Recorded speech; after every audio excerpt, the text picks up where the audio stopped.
Hey everyone, today we're going to go over the new vector warping toolset within DaVinci Resolve Fusion 20. And just as a reminder, all these are studio version only. So unfortunately, if you have the free version, these tool sets are not available for you. But it's another good reason for you to go out there and get your studio version DaVinci Resolve 20. So jumping in, the vector warping tool set, what these allow you to do is apply VFX and different effects to things using warp tools, meaning it's going to use vector data to warp different things to images. So if we need to, say, add a tattoo or something on her face, and we've got her moving her face around, and we're going to see how well this vector warp works. So we're going to jump in here and add some stuff to her face and attach it and have it move around using no tracking or anything. And once we walk through this one, I'm going to kind of show you some other use cases. And this is using the vector warp to do some odd, weird stuff to an image. And using vector warp to do things like warp smoke around different things or do different VFX like this. But first, let's jump into the basic use cases, what we'd kind of use it for on a daily basis in the VFX world. So we're going to jump into Fusion, and we've got our girl here moving her face around, and we're going to add, say, some scars or something to her face. And actually, I think I have some little blood effects, and we're going to say add some of these blood effects on her face and see how well they stick. So to be able to do this, first thing we want to do is we want to go ahead and minimize our work size, because I'm going to let you know right now, these vector warp nodes, since we're using optical flow, let's turn it into vector data, and then using the vector warp nodes to actually affect images. This is extremely taxing on a computer. It all runs off your GPU, which is probably why it's studio only, because only studio allows you to use your GPU, but it's extremely taxing. And the few examples I showed you before with the smoke, they took a few hours to render out, but that was at 4K and doing full frame vector warping. So we're actually going to crop off our work area so it's a little faster. So let's jump in and add a crop node. And we're just going to crop off the area we want to work with. So let's grab her face area here. And this is all we care about. So let's make sure she's in the scene the whole time, and that is good. So we're going to take this crop node, paste it. And in this crop node, all we need to do is we want to change our size. So our original image was 3840 by 2160. So we'll go to this crop node and 3840 by 2160. And to get it back in place, all we have to do is make our offset values negative instead of positive. So there we go. We've got our crop back in place. And if we grab a merge and merge that in on top of our original footage, there we go. We've got our cropped footage back on our original footage. So what we want to do is we want to make sure we work between these two little crop areas here. So first thing we want to do is bring in an optical flow node, because we need vector data for all these vector warp nodes to work. So we're going to bring in optical flow and input it after our crop. And if we look at our optical flow node, and if I go to channels, you can see we now have vector data.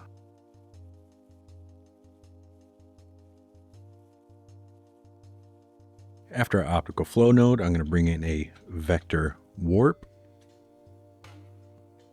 And on this first vector warp, what we want to do is we want to basically unwarp and keep still all that data that's going on.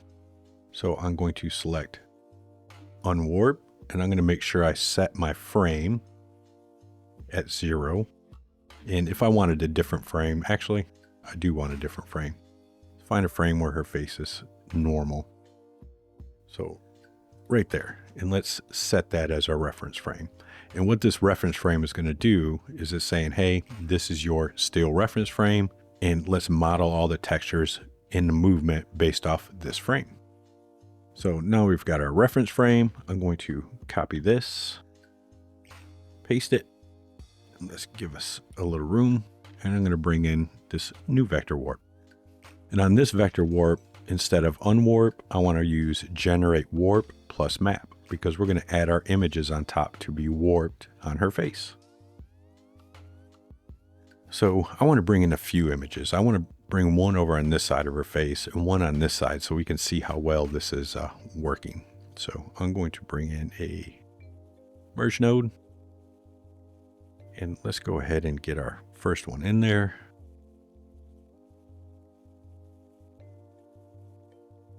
And let's get a transform node, and let's transform this up. And let's keep our area a little clean here so we can see what's going on. And on our transform, I'm just going to move this to where I want it to be.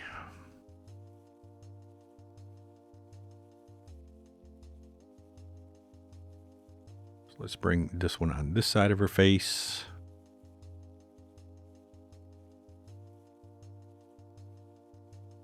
And let's bring in one other one.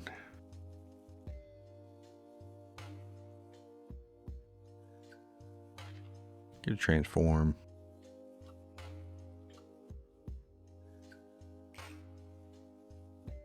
Let's put this one on the other side of her face.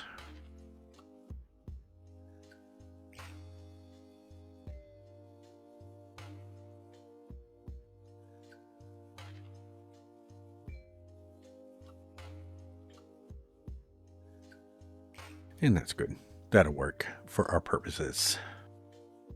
So basically what's going to happen is this vector warp is going to warp these images around our vector data. So if I go to our merge node, and let me go ahead and save this just in case we lock up.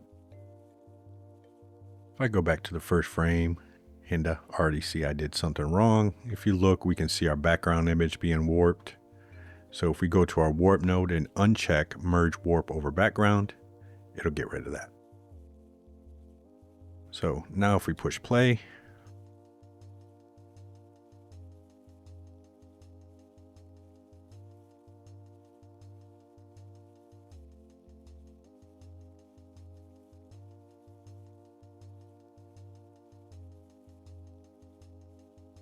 you can see it's warping fairly nicely. And again, this was with no tracking, no anything. It's just default settings, and there we go. And if you play with some of your optical flow settings as well as your warp settings, you could get it even tighter if you wanted to. So not bad. Now, of course, we want to composite this a little better, and there's ways to do that. And this is a little different kind of flow here because we're not actually bringing in a new image to be able to composite correctly. So we kind of have to do all of our compositing here before we go into our vector warp. Or you could come out of your crop and you could save all that data because we've got all this stuff moving correctly, and then do your comp afterwards. But I'm going to show a few tricks just in case. So we could bring in, say, a brightness and contrast node. And on our brightness contrast node, we can make sure we check our alpha here, and we can bring this gain down to change our contrast or change our alpha to get that to look a little better. But this isn't going to give you really realistic settings because we're losing color and we're losing all that stuff. A better way to do this is to bring in a channel Boolean, and we're going to grab a color corrector and go into our color corrector, and from our color corrector into our Boolean background, and from our brightness contrast to our foreground, and we're going to bring this into our warp. Now, if we go to our Boolean node, first thing we want to do is we want to take the alpha from our foreground, but we want our color from our background. So we're going to change that to red background, green background, and blue background. So we're maintaining all of our color data here, but our alpha data here. So within this alpha, we can change our alpha values, and we can even shut all these off if we want. So we're only bringing in alpha. In here, we can change all of our color info. But to get a better look, we can go to our Boolean, and instead of copy, we can use either multiply, or for this one, I would probably use minimum. And then we can go in here and we can start playing with our colors.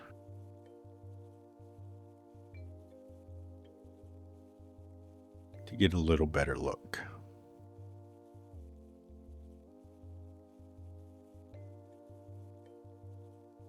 So now if we play it back, we got a little closer. Of course, it would need a little more finessing to make it look better, but you get the idea. So that's using the vector warp node to do typical things we would do in the VFX world to add scars, colors, correct some facial blemishes. You could add makeup, you could do whatever you need to do, and there's no tracking, and it's warping, and it looks pretty decent.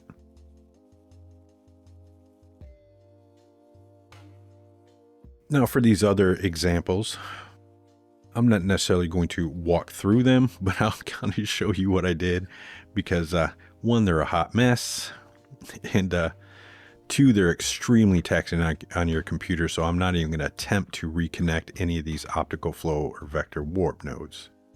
But basically, for this, I had this media right here, just a girl standing in the water, and I wanted to do something abstract. So what I did is I created an emitter system, and first I created a matte. So I had her matted out. I use this as our emitter.